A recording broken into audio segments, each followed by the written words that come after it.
Good morning. Good morning, sir. How are you? I'm doing pretty well. It's nice to see you. Yeah? Yeah, you too. Happy Thursday.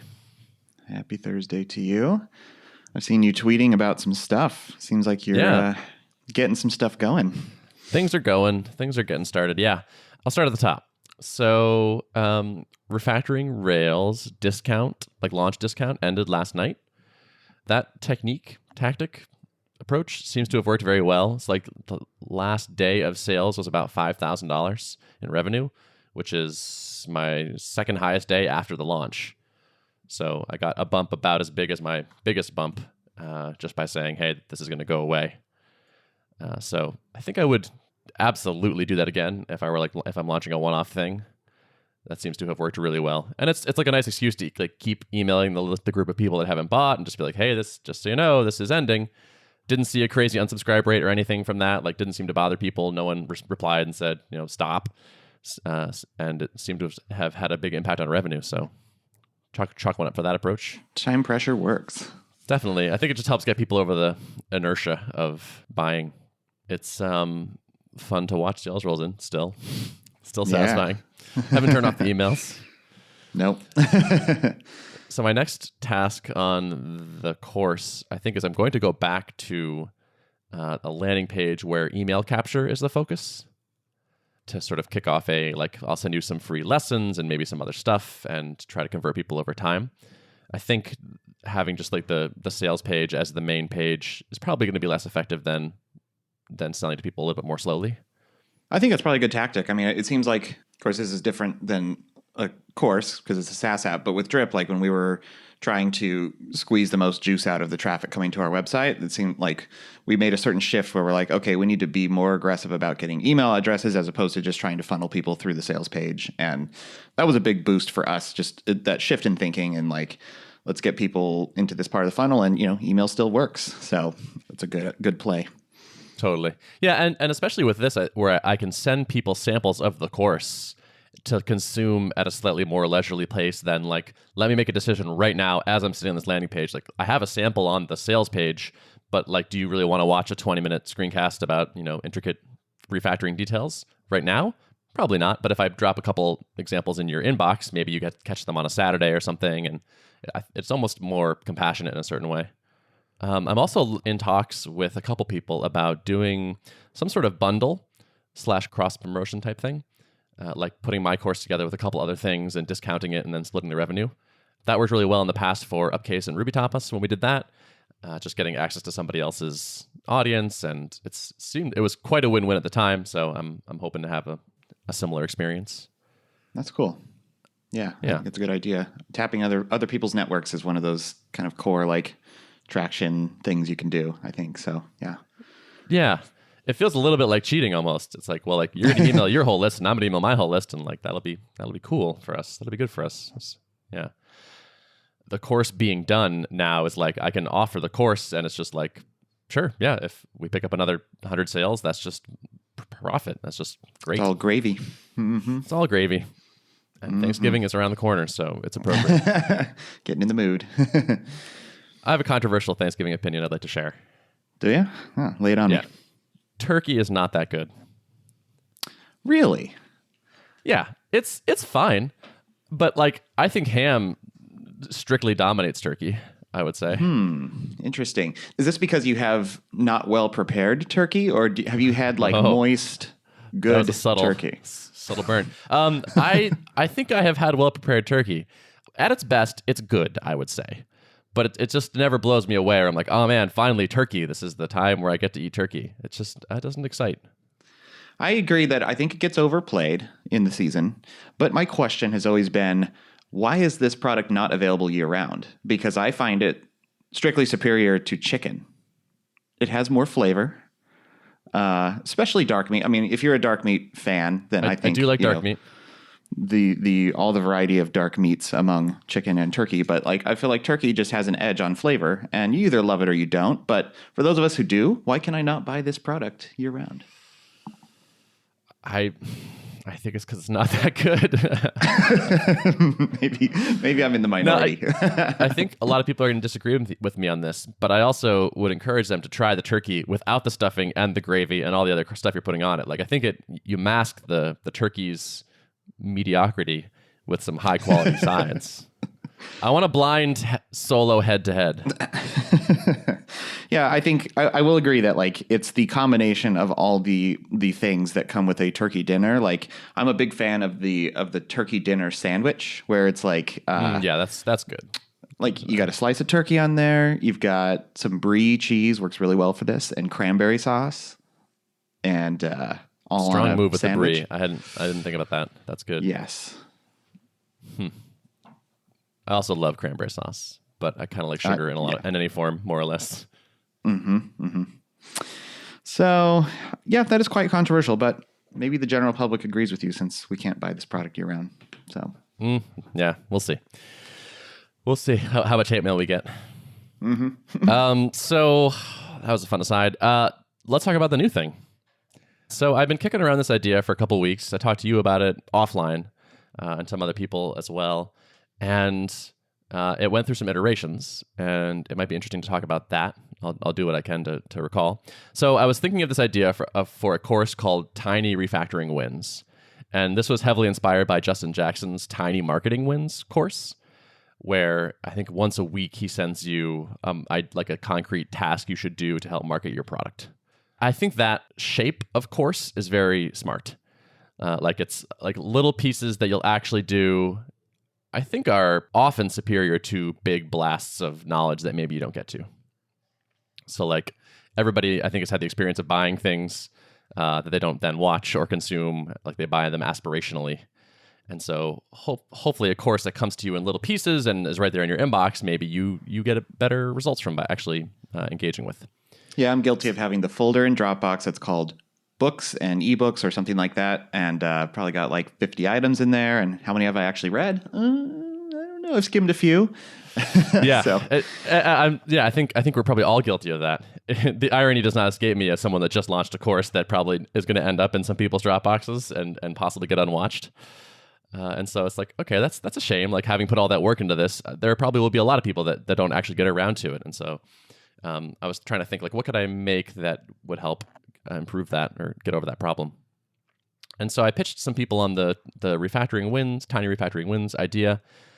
Underwent some iteration, and I actually, a really good suggestion, the suggestion that really changed the idea of it to me, or the positioning of it, was from my friend Jeff, who is actually not a programmer. He's on my newsletter because he just like wants to keep tabs on what I'm doing and offer support, I guess. So I sent out this idea to my list. So I have there's 1,200 people on my newsletter, and so I took 100 at a time. And so I took the first 100, and I was like, here's the thing I'm thinking of. What do you think? And I got some feedback, and I was like, okay, cool. And I rolled that feedback into the idea, and I sent out a new email to a new 100 people and said, here's what I'm thinking of doing. What do you think? That was actually really useful to just to help me iterate on the initial idea. But then around the second round of feedback, Jeff was kind of like, you know what I love is those fitness challenges where you go hard for a while, and you have this some support from a group. And he's like, I'm amazing at a 30-day challenge. He's like, a 6-month thing, which is how I was originally pitching the course. He's like, I'd be less sure that I'm going to be able to maintain that. But if you set a high intensity level for a short period of time, that I can do, and I have done in the past. And I was like, I actually really like that angle on it. The new thing that I'm making is called the 30-day code quality challenge. And once I had that phrase, I was like, that sounds good. I feel like the title is self-contained. It's self-explanatory in a way. And it sounds, I don't know, I liked the way it felt, where it's this is a fitness or diet challenge for programmers. And the idea is that every work day for 30 days, I'm going to send out a tip, more like an assignment, I guess, a workout, an exercise. I'm not sure how to describe this quite yet, of okay, today we're going to do this thing. And the goal is we all do it. And probably will be some sort of community aspect, maybe a Slack, maybe a forum, to sort of talk about what the experience is like and help support each other and all that. And at the end of 30 days, hopefully have made a solid step forward in code quality. For one thing, I love taking inspiration from different industries, because the fitness industry has obviously figured something out where it's less about fitness and more about what are we humans who are have trouble committing to things and have trouble sticking to things, like what's the optimal amount of time that they can pitch people on something to actually make a meaningful difference to them and provide value to them, but still like limit the amount of time. And I think like 30 days is probably pretty well figured out in that industry. So I love like looking to that and taking inspiration and applying it in a different space. And I think there's a lot of, I think that applies more generally. Like, I think it's something we should always be looking out for, is like, what's working in other industries, you know? Yeah. It feels like cheating all over again, where it's just like other people have gone through some of this work. And like, yeah, you're totally right. Like fitness in particular is very concerned with behavior change. It's hard to get people to change their like exercise and diet situation. You can probably trust that if this is a popular idea over there, it's because it works pretty well. So that experience of like iterating and having people to talk to and get feedback on was like just so helpful. I continue to be surprised at how useful it is to run my ideas by potential customers and other smart people and just get feedback and have the final result come out much better than it started. I also love the way you're utilizing your email list. I mean, this feels really powerful. And just to circle back real quick, you did chunks of 100 people. Do you feel like that was a good sample size for surveying folks? It probably wasn't quite high enough. The response rate was not super great. I was surprised. Like there was one time where I emailed maybe 130 people and got back like 3 responses that day, and then have maybe like 4 or 5 more over the next week. And I was expecting more than that. But so 200 or something is probably maybe a better number to get a little more feedback all at once. Are you doing anything to tease out this list, or is it just purely a random sampling of your total email list?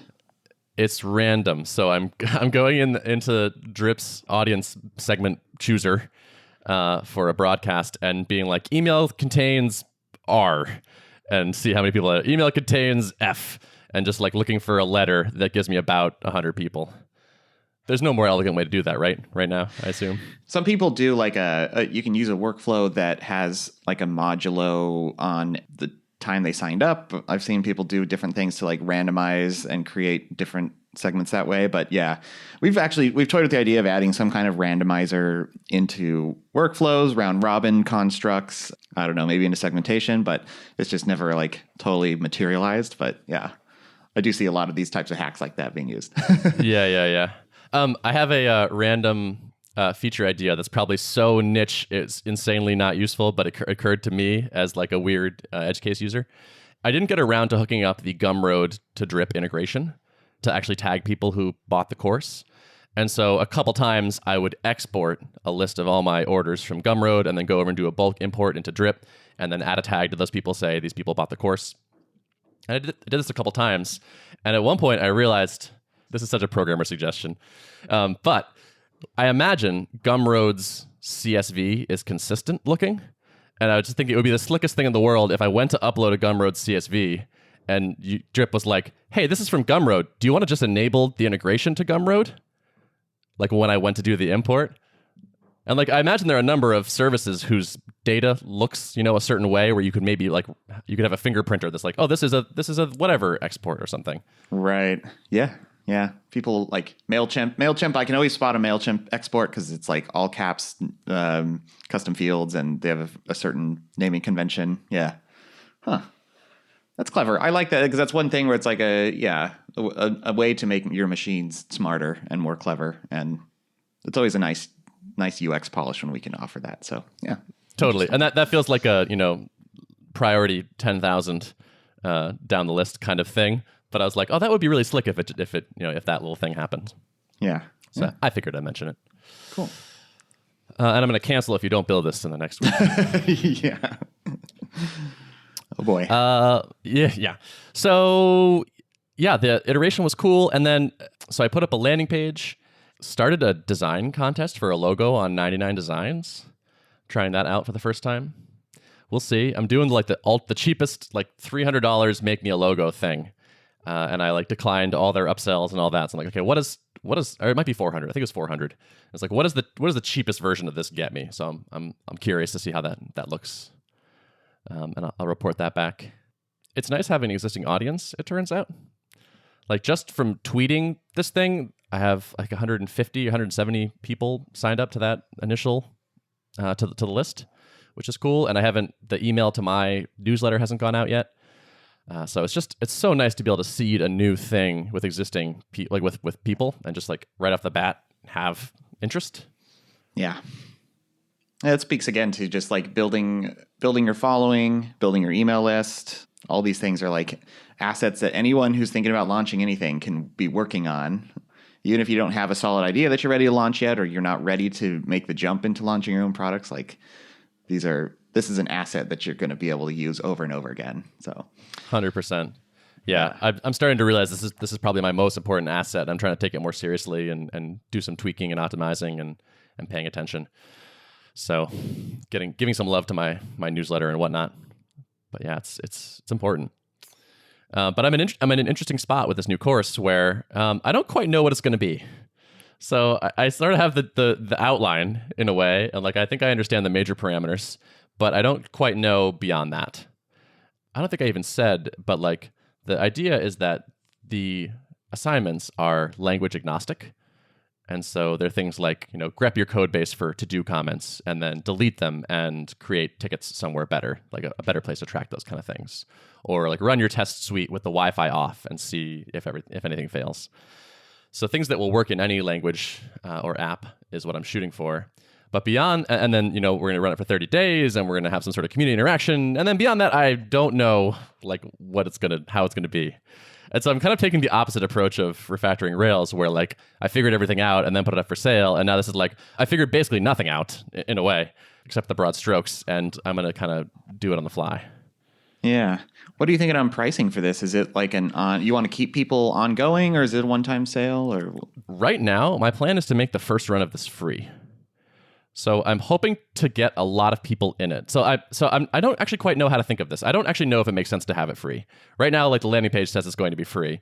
I don't know if that's smart. So I think if I made it free, it's going to get more buzz, I think. Like I think I'll have more success at getting people to share it and getting a lot of people in the door. And then I could keep it free and say this is going to be basically lead gen for Refactoring Rails or other things I might make. And this will get me a few thousand email subscribers of people that trust me, and that will be really useful later on. So like it's kind of like almost like a lead gen email course, except more involved. Or I could potentially say, actually, you know what? There is a payment.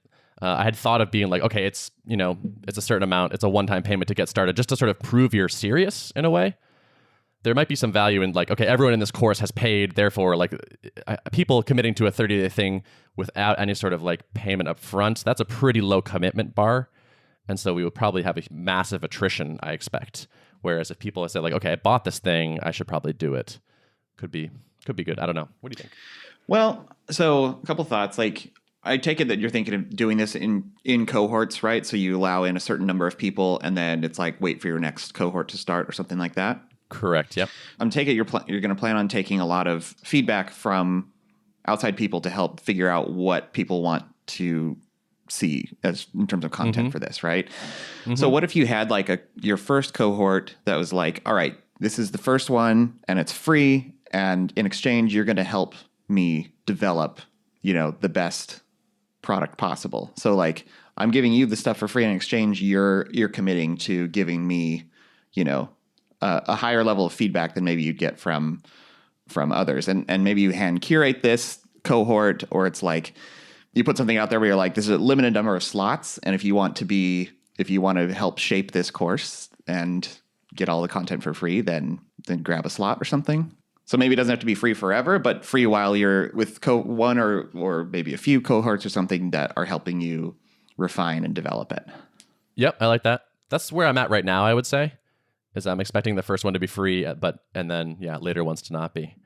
Did you have another take on that? Sound like you had maybe another angle. I could see you going either direction with this, either just having it be a lead gen thing, because I imagine you're going to get, it could be a good source of email addresses to build your email list and market future products. So I could definitely see that angle. I'm trying to decide though, like what I like about this, which we've talked about a little bit offline, I think, is that like Refactoring Rails is a one-time course, and you've produced the content, and now it just continues to sell. This is perhaps a better format for a lot of people to consume content, as we've just been talking about. And so I wonder if there's if you'd be leaving money on the table, too much money on the table to actually make this a free lead gen thing. Like maybe this is just as compelling as a one-time sale product. You know what I mean? So I guess I would be hesitant to make it free forever just as a lead gen source, because I feel like there's a lot of value here. And I think this may actually be a better way to deliver value to customers than in one-time full download the whole course. Yeah, I think that's a valid point as well.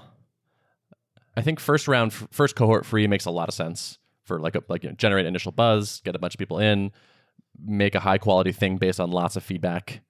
And then at that point, I'll sort of, okay, second cohort, do I even want to run a second cohort? Was that fun to do?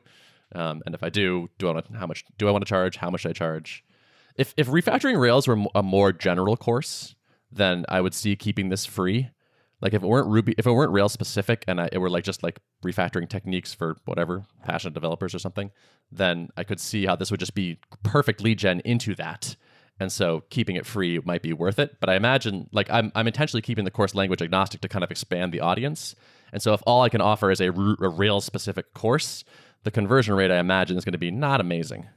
Yeah, it'll be interesting to see how many concepts generalize well to all the possible languages. I wonder if it's going to be mainly dynamic language centric, or I feel like it'd be hard to offer advice for languages with static types versus ones without. Like they're going to have different quality metrics, quality parameters, whatever. It's true. I, as part of prep for this, I try to jot down 10 ideas of specific assignments, and they came pretty fast, and some of them seem pretty good. A 30-day course actually basically spans 4 work weeks, so it's 20 assignments. I'm planning on just doing Monday through Friday, and so I think I can come up with 20 good ones. Especially I think the first thing I'm going to do with the people that have signed up for the list is be okay, what are your ideas? What would make a good here are some of mine. Here are the parameters I think that make a good assignment. Let's come up with some together. I think I can probably come up with 20 good ones, but that definitely isn't unknown. It may be that it turns out this course suffers by trying to be language agnostic. If I just continued to stay in the Ruby niche, for example, and made it Ruby specific, it might be better. Yeah. I'm open to that being true. Yeah. I think it's also interesting though, I find as I've played around with Elixir, I've played around with Elm now quite a bit, loving it, that taking inspiration from patterns I see in those other languages does influence the way I write Ruby.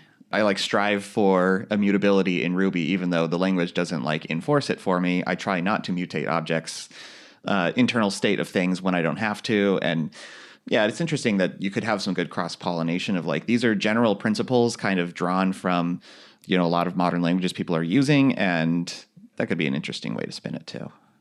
Mm-hmm. So one thing I'm thinking with this course is because it's language agnostic, I'm sort of expecting that there will be people that sign up that don't know me as well. They're from other industries or other language communities. And so I'm trying to figure out how to build rapport. And so I think I'm going to be the first thing I'm going to do today actually is record a welcome video of just me in my apartment, talking to people and saying what's up. Because I think that's just a better way of people feeling there's a connection. I'm planning on trying to utilize that throughout the course where instead of just sending people an email with all the details and a question, here's the latest video and watch this to see what's going on. That's cool. I like it. Personal connection makes it feel more engaging, I think. So yeah. It's nice to have the course launch to sort of refill the runway basically. So it's now I feel I have a little more, I have flexibility to play with some new ideas. I think if I hadn't launched Refactoring Rails and had sales go well, which I should talk about, I don't think I would be as comfortable doing this code quality challenge for free in the first cohort. And by the way, just final numbers. Well, not final, but final as for the discount. I'm looking at just under $36,000 in sales. Very nice. Very nice. Yeah, which feels pretty good. I mean, there are worse things. For sure. Yeah, that's awesome. Yeah.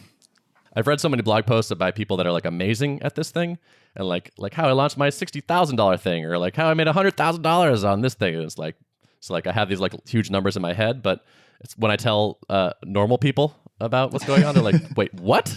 Yeah. And I'm yeah, I mean, I would say that's a decent showing for somebody, and they're that's decent. So yeah, it's crazy how you're comparing yourself to others affects your perceptions. Yeah, I've been guilty of that a few times where it's you're looking at across all tech startups and I talk about the code tree exit and I'm yeah, it was a nice little thing. And you're little, what are you talking about? Mm-hmm. So Yeah. It's like someone cut you a 6-figure check. Right. Yeah. Cool. So what's up with you? Yeah, it's actually a pretty light week, and I think we're doing good on time. So maybe we just about wrap it. Well, okay. Oh wow, it's been a half an hour. Yeah, time flies when you're talking about turkey. It does. Yeah, the turkey controversy of 2017. Yeah, it's all that tryptophan in this conversation. Oh, by the way, if you want to try this crazy Ben invents a course on the fly code quality challenge thing, you can go to codequalitychallenge.com. The first cohort I'm aiming to start November 13th. Is that right? Yeah, November 13th. So if you don't sign up in time, you're going to have to wait till the next one. So time pressure. Ooh, get on that list. Yep, get on the list. But I think that's it for me. If you'd like to access the show notes for this episode, you can go to artofproductpodcast.com. Thanks for listening. Thanks.